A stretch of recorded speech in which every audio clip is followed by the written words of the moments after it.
मुझे लाइक ना कीजिए लेकिन सब्सक्राइब मुझे कीजिए और शुक्रिया यूट्यूब का अदा कीजिए जो इस वक्त इल्म का देवता है। Keep your mobile aside, feel करें you are in the class और मैं आपके जहन से बातें करूँगा। Bismillahirrahmanirrahim. The Huntsman by Edward Lowbury. This poem is actually a sick humor.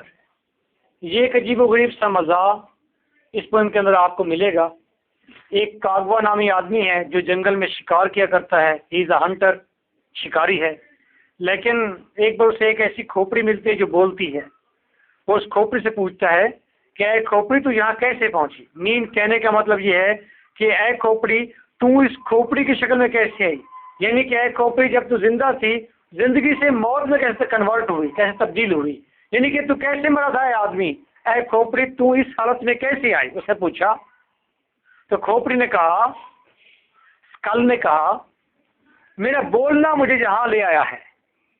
कागवा ने जब उसकी आवाज सुनी फर्स्ट टाइम कि खोपड़ी भी बोल सकती है, ही वॉज सरप्राइज और भागा हुआ गया बादशाह के पास और किंग को जाकर सारा किस्सा बताया ताकि किंग उस खोपड़ी को तलाश करने के लिए कोई लोग साथ भेजे, ताकि उस खोपड़ी को तलाश करने के बाद ये एक दुनिया की सरप्राइजिंग चीज होगी, हैरानकुन चीज होगी और मे भी किंग उसे इनाम दे। इसलिए किंग के पता लग गया। किंग के पास जब गया तो किंग ने कहा दो गार्ड से कि तुम इसके साथ जाओ और उस खोपड़ी को ढूंढो। अगर वो खोपड़ी ना मिले या ना बोले तो कागवा को मार डालना। आइए देखते हैं कागवा मरता है कि बचता है। Kagwa hunted the lion. Kagwa शेर का शिकार किया करता था। Through bush and forest went his spear. और झाड़ियों से, जंगलों से उसका नेजा हर वक्त रवां रहता। हर वक्त उसका नेजा, स्पेयर नेजा, उसका नेजा हर वक्त जंगलों से, झाड़ियों से गुजरता रहता। One day he found the skull of a man. एक दिन उसने एक आदमी की खोपड़ी को देखा। एंड सेड टू इट, और इस खोपड़ी से कहा, how did you come here. ए खोपड़ी तू यहाँ कैसे पहुंची है। मीन के है खोपड़ी तू इस हालत में कैसे आई है, तू जिंदगी से मौत में कैसे बदली है, तू मरी कैसे है। The skull open its mouth. हैरान कुन हद तक हैरानगी वाली बात है कि स्कल ने अपना मुंह खोला। एंड सेड, और कहा, टॉकिंग ब्रॉट मी हियर। मेरा बोलना मुझे यहाँ ले आया है, मेरा बात करना मुझे यहाँ ले आया है। यानी कि बेमौजू बात भी नहीं होनी चाहिए। यानी कि इस खोपड़ी ने कोई ना कोई बात बेमौजू की थी, कोई ना कोई बात गलत की थी और गलत बात की वजह से ही इसकी मौत वाक़या हुई थी। इंसान की पर्सनैलिटी में सबसे ज्यादा अमल दखल उसके अल्फाज का है। जब तक आप बोलते नहीं हैं कोई जज नहीं कर सकता what you are. When you will speak, जब आप बोलेंगे तो उस वक्त आइडिया होगा कि आप क्या हैं, आप क्या जानते हैं, आपकी पर्सनैलिटी में क्या फलाज हैं, आपकी पर्सनैलिटी में क्या खूबियां हैं। अल्फाज सबसे अहम बात होती है। क्लियर। तो उसका बेमैनी बोलना शायद उसको मौत की तरफ ले गया था। किसको?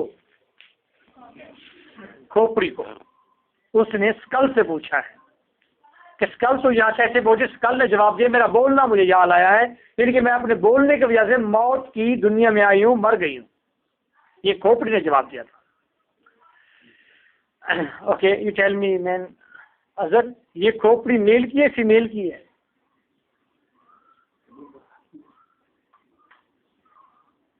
वैसे यहाँ पर मैन लिखा हुआ है तो मोस्ट प्रोबेबल अंदाजा यही किया जाता है कि ये मैन मेल के लिए ठहरा हुआ है।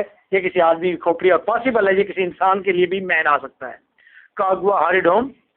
कागवा घर जाता है, जल्दी से घर जाता है। हरिड जल्दी से। Went to the king's chair, बादशाह की कुर्सी के पास गया। एंड स्पोक, और बोला,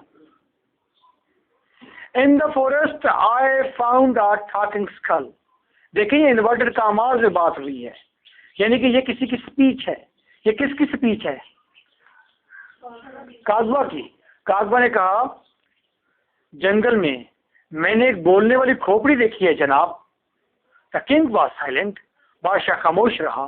देन ही सेड स्लोली, फिर बादशाह ने आहिस्ता से कहा, जिस तरह के किंग्स का मूड होता है, किंग्स का अपना एक एक्सप्रेशन होता है, अपना एक अंदाज होता है, उसी अंदाज में उसने आराम से कहा, never since I was born of my mother, कभी नहीं हुआ जब से मैं अपनी माँ की कोख से पैदा हुआ हूँ, जब से मैं अपने माँ के बदन से पैदा हुआ हूँ, तब से मैंने ऐसा कभी नहीं, हैव आई सीन, कभी नहीं हुआ कि मैंने देखा हो, और हेयर, या मैंने सुना हो, ऑफ स्कल, किसी खोपड़ी के बारे में, विच स्पोक, जो बोलती हो। यानी कि जब से मैं अपनी माँ की कोख से पैदा हुआ हूँ, मैंने आज तक किसी बोलने वाली खोपड़ी के बारे में ना तो सुना है और ना ही मैंने आज तक कोई बोलने वाली खोपड़ी देखी है। Very good.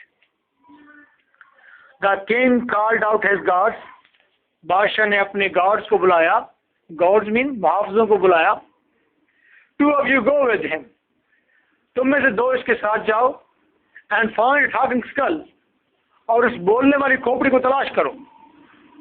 But if his tale is a lie, नहीं अगर इसकी कहानी झूठी निकले, and skull speaks no word, और खोपड़ी कुछ ना बोले, the Kagwa himself must die, तो कागवा को लाजमी वहीं पर मर जाना चाहिए। यानी खोपड़ी तलाश करो, और अगर खोपड़ी ना मिले तो फिर कागवा की समझो बात झूठी निकली, तो इस खोपड़ी अगर यहाँ खोपड़ी मिल भी जाए और बोले ना, कागवा की किसी तरह से भी बात झूठी हो जाए, तो कागवा को वहीं पर क्या करना है। दे रोड इनटू द फॉरेस्ट, जंगल में रोड, घोड़ों पर सवार हो गए वो मुहाफिज और कागवा घोड़ों पर सवार हो गए जंगल में। फॉर डेज एंड नाइट्स, दिन रात, दे फाउंड नथिंग, उन्हें कुछ भी ना मिला। At last they saw the skull, आखिरकार उन्हें खोपड़ी मिल गई। Kagwa said to it, Kagwa ने उससे कहा, how did you come here, Kagwa ने खोपड़ी से कहा, कैसे तुम पहुंचे हो यहाँ। वही सवाल जो पहले सवाल उसने किया था, दोबारा वही सवाल दोहरा रहा है कि खोपड़ी तू यहाँ कैसे पहुंची। The skull said nothing, skull ने कुछ भी नहीं कहा। कागवा इम्प्लोर्ड, कागवा ने मिन्नत समाजत की। किसकी मिन्नत समाजत की? खोपड़ी की। बट स्कल सेड नथिंग, लेकिन खोपड़ी कुछ ना बोली। अब खोपड़ी बोल नहीं रही, कागवा उसे पूछे जा रहा है, मिन्नत किए जा रहा है। द गॉड सेड, लेकिन मुहाफिजों ने कहा, नील डाउन, झुक जाओ। They killed him with sword and spear, उन्होंने उसे तलवार से और नील से मार डाला। किसको? किसने मारा? कागवा को मार डाला। क्यों? खोपड़ी नहीं बोली थी, उसकी बात झूठी निकल आई। Then the skull opened its mouth, जब कागवा मर गया, बाहर से चले गए, तो स्कल साथ जो पड़ी हुई थी उसने अपना मुंह खोला और कहा, हंट्समैन, ओए शिकारी, how did you come here, तू यहाँ कैसे पहुंचा है। And the dead man answered, और मरे हुए कागवा ने जवाब दिया, टॉकिंग ब्रॉट मी हियर, मेरा बोलना मुझे यहाँ ले आया है। इसका मतलब है बोलना भी वक्त पर ठीक चाहिए और इख्तिसार से बोलना चाहिए। कुछ लोग कहते हैं साइलेंस इज गुड, खामोशी इख्तियार करना सोने जैसी बात है, सबसे अच्छी बात है खामोशी इख्तियार करना, ठीक। और मैं कहता हूँ silence is the foolish virtue, खामोशी जो है वो बेवकूफ़ाना वाली नेकी है, बेवकूफ़ी वाली नेकी है खामोशी रहना। शेक्सपियर ने कहा था, उसने कहा ब्रीविटी इज द सोल ऑफ विट, जो ज़हीन लोग होते हैं वो हमेशा इख्तिसार रखते हैं, थोड़ी बात कहते हैं, बात कंप्लीट हो जाती है, कहानियां नहीं बताते, एक बात कहते हैं, बात कंप्लीट हो जाती है। जितना शख्स ज़हीन होगा उतना इख्तिसार उसके अंदर आ जाएगा। फिर शेक्सपियर ने कहा था एक और जगह पर, उसने कहा man of few words are the best man, थोड़े अल्फाज वाले आदमी बेहतरीन लोग होते हैं। क्लियर? आप अपने घर में एनालाइज करें, जो पर्सनैलिटीज कम गो होती हैं उनका एक खास दबदबा और रोब और उनकी बात सुनी जाती है हर जगह पर, उनकी एक पर्सनैलिटी का नुमाया पहलू होता है। क्लियर? तो अब एक्यूट इंग्लिश वर्ड्स खोलिए, की बुक एक्यूट इंग्लिश वर्ड्स खोलिए। यहां से reference, context and explanation prepare करनी है आप लोगों ने। Page number 25, first reference. These lines have been taken from the poem The Huntsman written by Edward Lowbury। Reference में आपको बताना होता है जो एग्जाम में लाइंस दी गई हैं ये कौन सी पोएम में से हैं और उस पोएम का राइटर कौन है, ऑथर कौन है, ये आपने बता दिया रेफरेंस में। कंटेक्स्ट में आपने पूरी पोएम का अहाता करना होता है, पूरी पोएम को डिस्क्राइब करना होता है, पूरी पोएम की आउटलाइन बतानी होती है या वहां तक आउटलाइन बतानी होती है जहां से लाइन ली गई है। अगर लास्ट 4 लाइन्स ली गई हैं तो आपको लास्ट 4 लाइन्स तक ही एक्सप्लेन करना पड़ेगा, फॉर लास्ट 4 लाइन्स तक ही आपको समरी लिखनी पड़ेगी। लेट्स सी कंटेक्स्ट देखिए। इन दिस पोएम, इस पोएम में the poet conveys insight, poet conveys बताता है किसके बारे में, इनसाइट गहरी नजर के बारे में, एंड फोरथॉट और दूरअंदेशी के बारे में।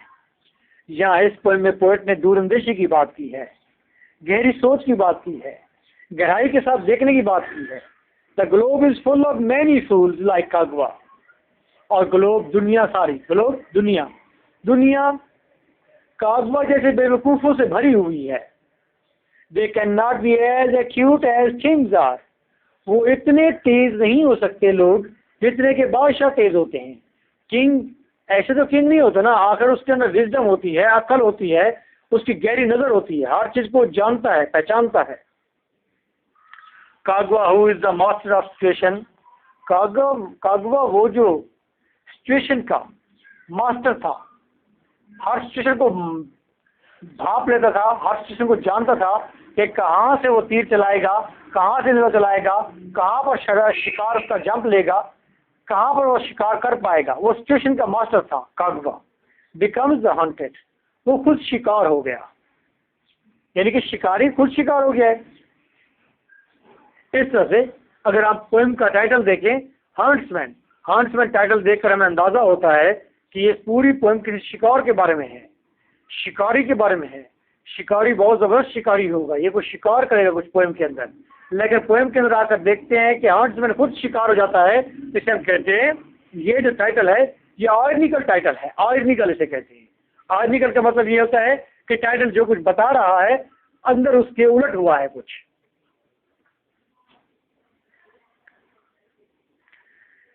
He found a talking skull in the wood and disclosed the story। उसने talking skull देखी जंगल में, and disclosed the story, और कहानी आकर बता दी before the king, बादशाह को, and led to his own death, और अपनी मौत की तरफ अपने आप को ले चला, अपने आप को अपनी मौत की तरफ ले चला। एक्सप्लेनेशन देखें, ये वो लाइंस हैं एक्सप्लेनेशन की। आप किसी भी स्टेंजा को एक्सप्लेन कर रहे हैं इस पोएम के, तो शुरू में ये 3 लाइंस आप ऐड कर सकते हैं। तो ये मल्टी लाइंस हैं इस पोएम की एक्सप्लेनेशन के लिए। Let's see, the vocabulary of these lines is very simple. In lines की विकेबलरी, जखीरा अल्फाज, इनमें इस पोएम में जो अल्फाज इस्तेमाल किए गए हैं, विकेबलरी जो इस्तेमाल की गई है वो बहुत सादा है एंड कॉमन, बिल्कुल आम सी है। May well be termed as a masterpiece, इतनी सादा है, इतनी आम है और फहम है कि इसे हम कह सकते हैं कि ये तो कमाल किस्म की कोई चीज़ है, यानी कि सादा तरीन अल्फाज के अंदर इतनी बड़ी कहानी बता दी गई है। It suits to the theme of the poem, ये पूरी पोएम के थीम को सूट करती है बात। ये सिंपल जो विकेबलरी है पोएम के थीम को भी सूट करती है। और पोएम का थीम क्या है? वही थीम है जो शेक्सपियर ने कहा था, ब्रीविटी इज द साउल ऑफ विट, के जहानत की रूह ये है कि इख्तिसार हो, इख्तिसार जहानत की रूह है।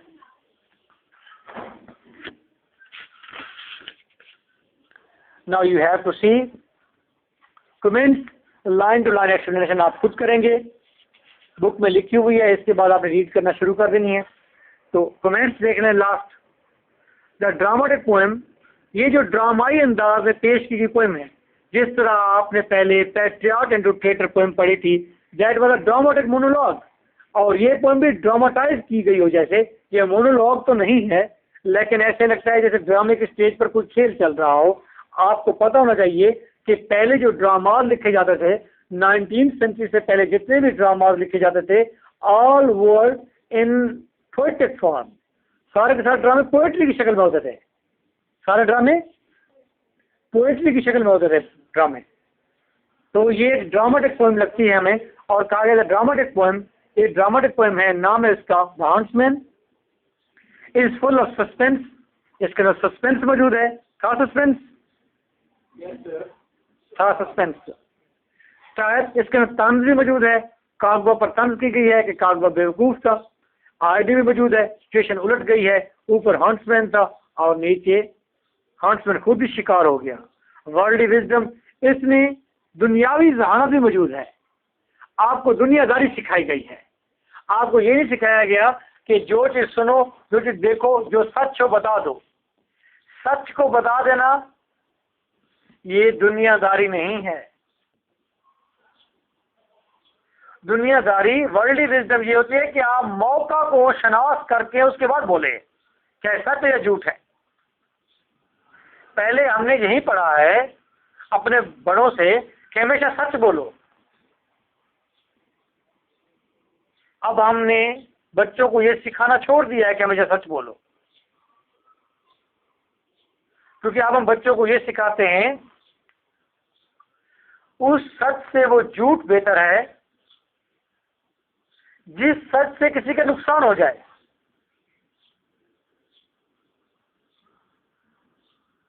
सपोज मैं यहाँ बैठा हुआ हूँ, ठहरा हुआ हूँ, एक आदमी यहाँ से भागता हुआ आता है और वो कहता है कि मेरे पीछे एक वैगाबॉन्ड लगा हुआ है, हेड हंटर लगा हुआ है, शूटर किलर लगा हुआ है मेरे पीछे, मुझे बचा लीजिए। और वो जो है मेरे घर में दाखिल होता है और पनाह लेता है मेरे घर में। शूटर पीछे भागता हुआ आता है, उसे कहते हैं कहाँ गया वो शख्स यहाँ पर आया था, मुझे पता है कि ये बदनाम जमाना शूटर है, अब मुझे सच बोलना चाहिए कि नहीं बोलना चाहिए, यू डिसाइड इट। यकीनन आपका जवाब यही होगा कि अब हम सच नहीं बोल सकते, क्योंकि एक मजलूम की जान चली जाएगी। ये सच बदतरीन है, इससे अच्छा वो झूठ है जिससे किसी की जान बच जाए। ठीक, अब हम बच्चों को ये सिखाते हैं, हमारे वालिदैन ने हमें ये नहीं सिखाया। क्लियर? वो आपकी मर्जी, अब आपने क्या सीखना है वो आपकी, मैंने दोनों सूरत हाल सामने रख दी है आपके। तो इसके अंदर वर्ल्डली विजडम मौजूद है, और वर्ल्डली विजडम यही चीज है, ये वर्ल्डली विजडम है कि आप सच नुकसान के लिए ना बोले, सच फायदे के लिए बोले। सच भी फायदे के लिए बोले। ये मत कहें कि हमेशा सच बोलिए, ये कहिए कि रल्ला मिल्ला बोलिए, लेकिन फायदे के लिए बोलिए। जो बोलिए फायदे के लिए बोलिए, किसी के नुकसान के लिए नहीं। तो इसके अंदर सिख ह्यूमर मौजूद है, इसके अंदर मजाक तो मौजूद है, लेकिन दैट इज अ सिख मजाक है, यानी कि बीमार किस्म की मजाक है। ये मजाक कोई अच्छी नहीं है क्योंकि किसी की जान चली गई है। Okay, nice.